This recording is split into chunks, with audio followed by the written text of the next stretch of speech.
we were discussing NMR, and in that especially PMR, that is proton magnetic resonance. इसमें hydrogen हमने देखने हैं कितने हैं ऑर्गेनिक मॉलिक्यूल में, उसका मैग्नेटिक रेजोनेंस चेक करना है। तो कल हमने डिस्कस किया था केमिकल शिफ्ट क्या होती है। केमिकल शिफ्ट TMS के मुकाबले में कितने दूर सिग्नल आएगा। TMS is the most shielded और बाकी सारे ऑर्गेनिक मॉलिक्यूल उससे कम शील्डेड होते हैं जो सैंपल हमारे होते हैं। तो उसके नज़दीक अगर सिग्नल आता है TMS के तो ज़्यादा शील्डिंग है, अगर उससे थोड़ा दूर आता है तो थोड़ी कम शील्डिंग है, और बहुत दूर आता है तो और भी कम शील्डिंग है। ये केमिकल शिफ्ट के ऊपर डिपेंड करता है शील्डिंग और शील्डिंग। सो केमिकल शिफ्ट के कौन कौन से फैक्टर हैं that effect chemical shift. That is number one is inductive factor and most important fact. Inductive fact क्या है, दो तरह का होता है, -I and +I। -I group अगर है तो वो इलेक्ट्रॉन्स को अपनी तरफ को खींचेगा। जब इलेक्ट्रॉन को अपनी तरफ को खींचेगा तो उनकी जो मोशन से, उनकी जो स्पिनिंग से magnetic moment, induced magnetic field generate हो रही है वो दूर चली जाएगी। तो प्रोटॉन का जो हाइड्रोजन का जो न्यूक्लियस है वो इलेक्ट्रॉन लेस हो जाएगा, इलेक्ट्रॉन की इंटेंसिटी उसमें कम हो जाएगी। तो डेफिनेटली मैग्नेटिक फील्ड इंड्यूस्ड भी कम होगी। इसका मतलब वो डीशील्ड होंगे, दूर जाएंगे। तो डी शील्ड होगा तो डाउन फील्ड होगा तो TMS से दूर आएगा, डी शील्डिंग होगी। जैसे फॉर एग्जांपल ये CH3F है, F अपनी तरफ को इलेक्ट्रॉन खींच रहा है, तो यहाँ से इलेक्ट्रॉन जब इधर को आएंगे तो ये तीनों के तीनों हाइड्रोजन CH3 के ये क्या हो जाएंगे, डी शील्डेड। और इस डी शील्डिंग में अगर CH3F की जगह CH3Cl है तो F is more electronegative than Cl। D shielding इसमें भी होगी लेकिन इससे कम होगी। तो ये TMS के थोड़ा नज़दीक होगा, ये TMS के थोड़ा दूर, बहुत दूर होगा, डी शील्डिंग है। और अगर +I ग्रुप है लगे हुए ऑर्गेनिक मॉलिक्यूल में, वो तो इलेक्ट्रॉन उसकी तरफ को छोड़ेंगे, इलेक्ट्रॉन ज़्यादा छोड़ेंगे तो शील्डिंग होगी, चारों तरफ इलेक्ट्रॉन होंगे तो उसकी इंड्यूस्ड मैग्नेटिक फील्ड जो उसको शील्ड करेगी। जब शील्ड करेगी तो वो अप फील्ड शिफ्ट होगी तो TMS के क्लोज जाएंगे। वो जितनी ज़्यादा शील्डिंग होगी उतना ही सिग्नल TMS के क्लोज आता है।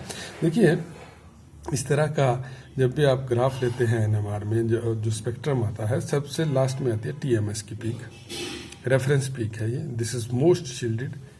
अब कोई शील्डेड होगा वो ज़्यादा शील्डेड होगा वो इसके क्लोज आएगा। इसका मतलब जैसे यहाँ पे दो सिग्नल आ रहे हैं, एक इसके नज़दीक है वो ज़्यादा शील्डेड है, एक इसके दूर है वो डी शील्डेड है। ये डाउन फील्ड है, ये अप फील्ड है।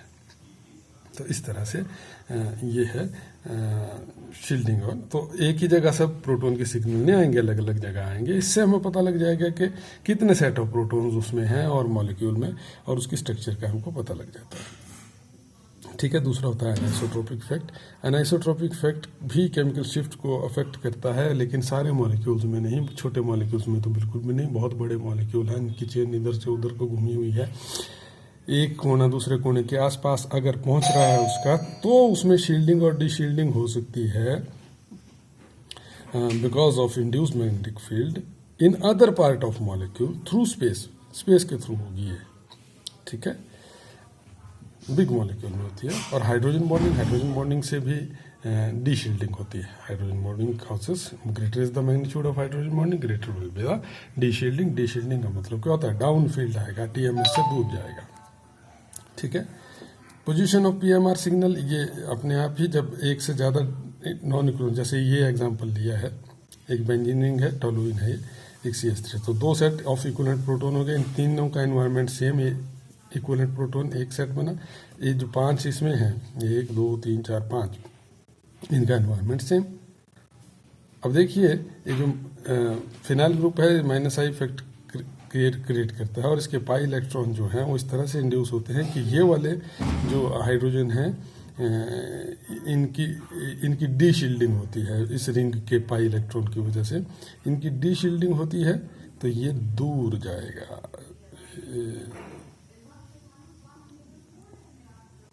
हाँ, ये ए और ये बी, ठीक है।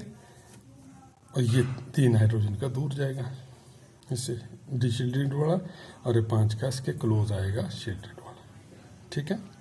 अब पीक एरिया काउंटिंग या प्रोटॉन काउंटिंग पीक एरिया से कैसे पता चलती है?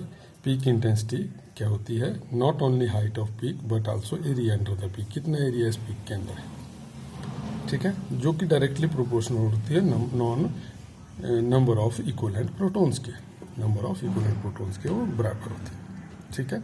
जैसे इस केस में ये रिकॉर्डर अपने आप जो ये जब ये ग्राफ देता है तो साथ में पीक एरिया रेशो भी ये साथ में आती है लिख के, ठीक है। अब इस केस में पीक एरिया रेशो आई 3:5, तो क्लियर मतलब है कि एक सेट में 3 प्रोटॉन है, दूसरे सेट में 5 प्रोटॉन है। अगर ये होल नंबर नहीं आती है, फ्रैक्शनल नंबर में आती है, तो उसको सिंपल होल नंबर रेशो में कन्वर्ट करना है। उससे पता लग जाता है कि कौन से सेट में कितने प्रोटॉन है। तो proton counting is very easy from peak area, क्योंकि वहाँ से रेशो आपको मिल जाती है कि कौन से सेट में कितने। 3:5 मीन्स एक में एक सेट 2 सेट थे, एक में 3 दूसरे में 5, या ऐसा भी हो सकता है एक में 6 दूसरे में 10, ठीक है, क्योंकि सिंपल होल नंबर रेशो है। तो proton counting depends upon peak area, और पीक एरिया जो है वो, अब देखिए स्प्लिटिंग ऑफ सिग्नल। अब यहाँ तक हमने जो भी जितने भी इसके से वो पढ़े, हमने एक ही पीक बनाई, एक पीक नहीं होती है बेसिकली। ये इसमें भी छोटी छोटी बहुत पीक्स हो सकती हैं, इसमें भी हो सकती हैं, आई बात समझ में। तो एक सिग्नल नहीं होता, ये एक सिग्नल वहाँ होगा जब जहाँ जैसे TMS है, एक ही तरह के प्रोटॉन है। अगर 2 तरह के प्रोटॉन का सेट अगर मॉलिक्यूल में होगा तो ये सिंगल नहीं आएगा, ये मल्टीप्लेटी आएगा। ऐसा क्यों होता है? ऐसा होता है because off spin spin coupling. पड़ोसी का ही देखना है, जैसे ये है CHBr2 CH2Br, ठीक है। अब इसका केमिकल एनवायरनमेंट इसके केमिकल एनवायरनमेंट से डिफरेंट है, क्या? बिकॉज ये जो प्रोटॉन है इसके 2 तरफ को ब्रोमीन है, ये यहाँ 2 प्रोटॉन है, इसके एक ही तरफ को ब्रोमीन है, तो केमिकल एनवायरनमेंट क्या हो गया? डिफरेंट हो गया। तो डिफरेंट सेट हो गए, नॉन इक्वल है, तो 2 सेट बने। अब देखिए इसका जो सिग्नल होगा इस वाले का, इसका 1 आनी चाहिए थी पीक, लेकिन इसकी वजह से इसकी पीक आ गई 2। इसकी स्पिन जो है इसके साथ कपल कर गई, इसकी स्पिन पड़ोसी की विसिनल की। अब वो कपल करने के 2 तरीके हैं इसके साथ, या तो स्पिन प्लस हाफ होगी उसकी, या उसकी स्पिन इसकी स्पिन, दोनों की स्पिन के माइनस अपोजिट होगी। तो जितने तरीके से इसे कपल कर सकती है उतने से कर सकती है, तो उतने ही सिग्नल। तो 1 है तो इसका सिग्नल इसकी वजह से 2 में कन्वर्ट हो गया, डबलेट आएगा। आई बात समझ में? अब मान लो यहाँ पे CH2 है और यहाँ पे भी CH2 है, तो इसका सिग्नल, अगर ये नॉन इक्वलेंट है दोनों, इसका सिग्नल इसकी वजह से, क्योंकि ये 2 हैं, अब इन 2 की स्पिन इतने तरीके से इनकी स्पिन के साथ कपल कर सकती है, दोनों ऊपर तीर, एक ऊपर एक नीचे, एक नीचे एक ऊपर, अलग अलग, और दोनों ही नीचे, तो ट्रिपलेट बनेगा 1। और इंटेंसिटी रेशियो क्या आ रही है? यहाँ पे 2 ही बन रहे हैं, तो 1:1, मतलब दोनों की हाइट सेम होनी चाहिए, हालांकि होती नहीं है। यहाँ पे क्या है? ट्रिपलेट में 3 पीक बनेंगी, 1 उनकी हाइट रेशियो क्या होगी? 1:2:1, क्योंकि यहाँ पे चांसेस डबल हैं। तो इस तरह से बनाई गई है, मैंने डबल बनाने की कोशिश की है इसको। और अगर यहाँ पे 3 है तो इतनी तरह से इसकी स्पिन इसके साथ मैच कर सकती है, 1 1 2 3, तो 1:3:3:1 की रेशो आएगी, 1 से 3 गुना इसकी हाइट होगी, ठीक है। सो रूल फॉर स्प्लिटिंग क्या है कि भाई पड़ोसी ही स्प्लिट करेगा, कोई तीसरा या चौथा जो है वो स्प्लिट नहीं करेगा सिग्नल को, ठीक है। आगे इसने यही लिखा है कि सेम कार्बन पे अगर 1 से ज़्यादा हाइड्रोजन जुड़े हुए हैं, वो भी कभी कभार स्प्लिटिंग करते हैं, लेकिन वो स्पेशल कंडीशन होती है, अदरवाइज होती नहीं है स्प्लिटिंग। स्पेस, दो से ज़्यादा के दूर कार्बन हैं तो वो भी रेयर होती है। n+1 रूल है। n+1 रूल का मतलब क्या है कि पड़ोसी के पास कितने एटम हैं, +1 करना उतने इसके, जैसे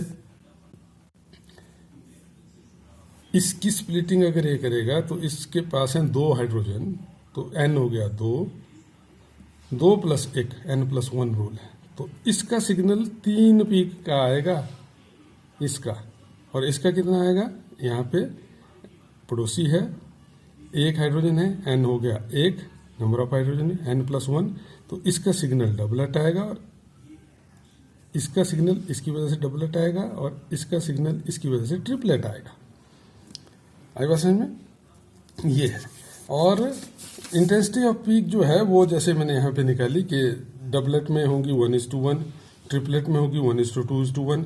इसका मतलब क्या है कि ये अगर मैं इसको ऐसे बनाऊं, this is, if this is 1 height, तो इससे एग्जैक्टली डबल बीच वाले की हाइट होनी चाहिए, और फिर दोबारा 1:2।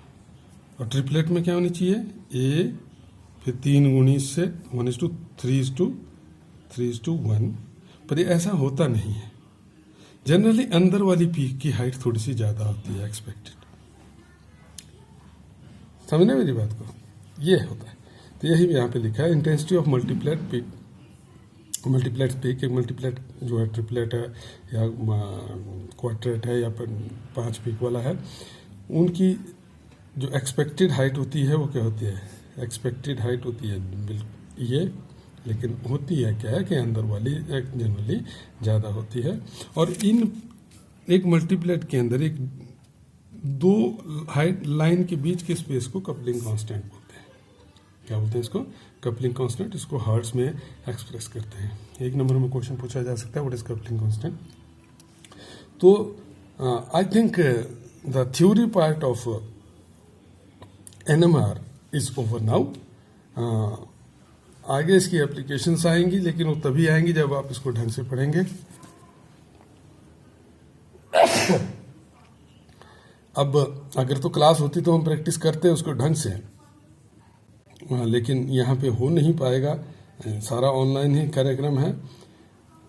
अभी थ्योरी पार्ट यहाँ से हो गया, यहाँ से आगे एप्लीकेशन पार्ट चलेगा। आपको पता है 1 यूनिट में 2 क्वेश्चन है। अगर आप थ्योरी पार्ट भी ढंग से कर लेंगे तो 1 क्वेश्चन आपका पूरा हो जाएगा। आपका सिलेबस भी लगभग पूरा ही समझो आप। कल हम डिस्कस करने की कोशिश करेंगे इसकी एप्लीकेशन।